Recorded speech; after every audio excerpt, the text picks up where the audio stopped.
अस्सलाम वालेकुम वकालतनामा के दोस्तों, आप कैसे? उम्मीद है खैरियत से होंगे। और कुछ लोगों ने मुझसे रिक्वेस्ट की थी कि आप ये म्यूज़िक जो बैकग्राउंड है इसको बंद कर दें, इससे सही समझ आती है लेक्चर की। तो मैंने आज से फ़ैसला किया कि मैं कोई म्यूज़िक नहीं लगाऊंगा, जहाँ पर ज़रूरी होगा वहाँ पर लगा दूंगा। तो हमारे चैनल को जिसने अभी तक जिन्होंने सब्सक्राइब नहीं किया, वो मुअज़्ज़ज़ मेंबर से मेरी गुजारिश है कि प्लीज़ सब्सक्राइब करें और बेल के बटन पर क्लिक करें। इस लेटेस्ट जो हमारे चैनल के जो भी क्वेश्चन, इजी नोट्स, कुछ भी होगा अल्लाह के मतलब आप तक पहुँचता रहेगा। अब चलते हैं क्वेश्चन की तरफ। आज का क्वेश्चन है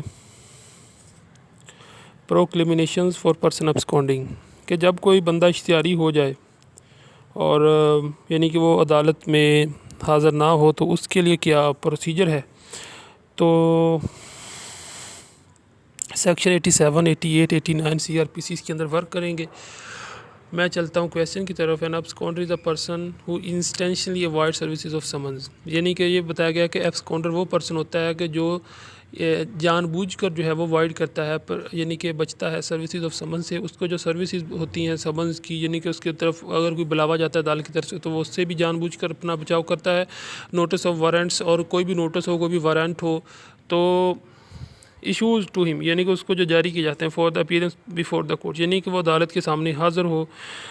व्हेन अ पर्सन अब्सकॉन्ड हिमसेल्फ, जब कोई पर्सन अपने आप को अब्सकॉन्ड करता है, कोर्ट में इश्यूज़ प्रोक्लेमिनेशन, तो कोर्ट उसको क्या दायर करती है? प्रोक्लेमिनेशन। जी हाँ, कोर्ट उसको कहती है ये भगोड़ा है, भगोड़ा इश्तिहारी है ये।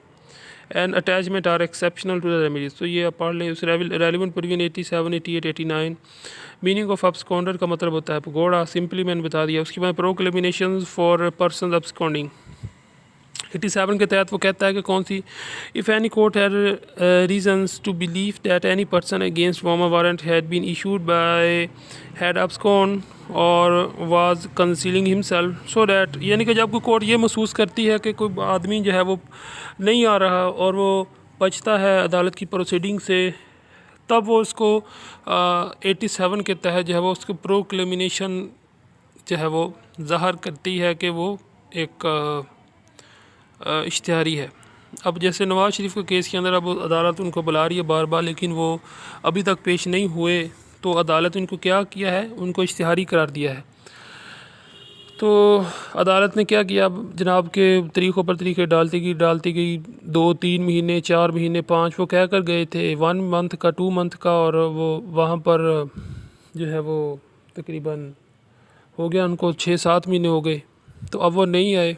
तो अब क्या अदालत ने उनको कह दिया है कि वो इश्तिहारी है। ठीक है, तो सिंपल नवाज शरीफ के केस के अंदर आपको समझ आ सकता है, लेकिन हम इसकी थोड़ा डेप्थ में जाएंगे क्योंकि हम जो है वो पेपर की तैयारी के नज़रिए से इसको तैयार करें। कंडीशंस फॉर प्रोक्लेमिनेशन, अब वो कंडीशन कौन सी कि जब एक आदमी प्रोक्लेमिनेशन करेगा तो इशू ऑफ वारंट, यानी कि उसको इशू ऑफ वारंट होगा, फिर जाकर वो कहा जाएगा कि ये एक घोड़ा, यानी कि अब बगैर उसको कुछ भी नहीं, अदालत की तरफ से सामान भेजा, ना वारंट हो, कुछ भी नहीं हो, फिर वो इस तरह नहीं होगा। ये इस कंडीशन है।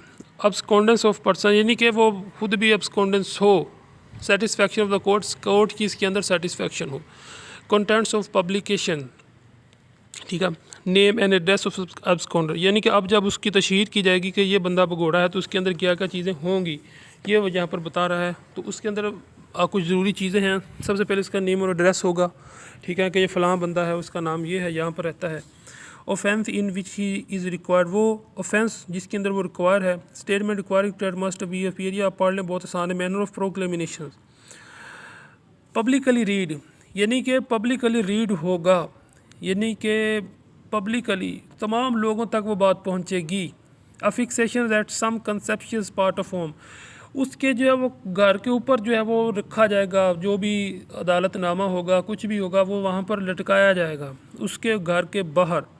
अफिक्सेशंस of copy at the court, और कोर्ट की कॉपी के, कोर्ट पे कॉपी होगी उसकी लगाई जाएगी कोर्ट के अंदर।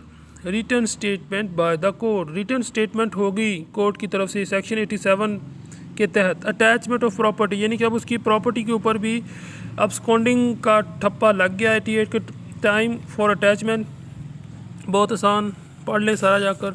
उसके बाद में jurisdiction to order attachment property outside jurisdiction, तो ये कुछ सिचुएशन है कि अगर उसकी प्रॉपर्टी को अपने इसके अंदर लाना है तो उसकी आउटसाइड होगी, फिर क्या होगा, ठीक है।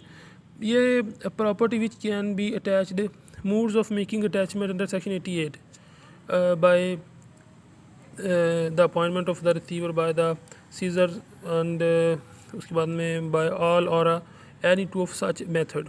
ठीक है, तो मैं कुछ चीज़ें इसलिए छोड़ देता हूँ कि आप भी ना थोड़ा रीडिंग करें। इससे अगर मेरा मकसद होता है टीचर का कि वो उसने सिर्फ आपको की पॉइंट देना होता है, उसको बताना होता है कि आप ये करिए, इसका मतलब ये है, तो अब ब्रीफली थोड़ा सा डिस्कशन, थोड़ा दिमाग आप लड़ाएं, क्योंकि अगर आपने पेपर में पास होना, अच्छे नंबर लेने हैं, तो आपको जो मतलब नहीं होता डिक्शनरी खोल के रखें और एक दस्ता रखें। लिखने से याद होता है, मेरी बात याद रख लें, याद करने से याद नहीं होता, लिखने से जो बात होगी वो आपको याद रहेगी। ठीक है, और effect of attachment, no sale by proclaimed offender, no right of private defence of property by proclaimed offender, यानी कि उसके कुछ हकूक़ हैं जो एक शहरी के होते हैं वो भी छीन लिए जाते हैं।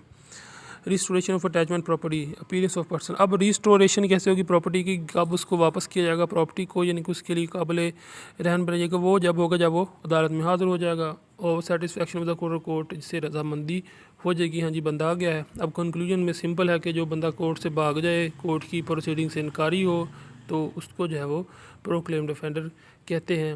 और उम्मीद आपको मेरा लेक्चर समझ आया होगा। अगर कोई भी इसके मतलब क्वेश्चन है तो आप मुझसे जो है वो पूछ सकते हैं, सवाल कर सकते हैं, इंशाल्लाह हम आपको जवाब देंगे।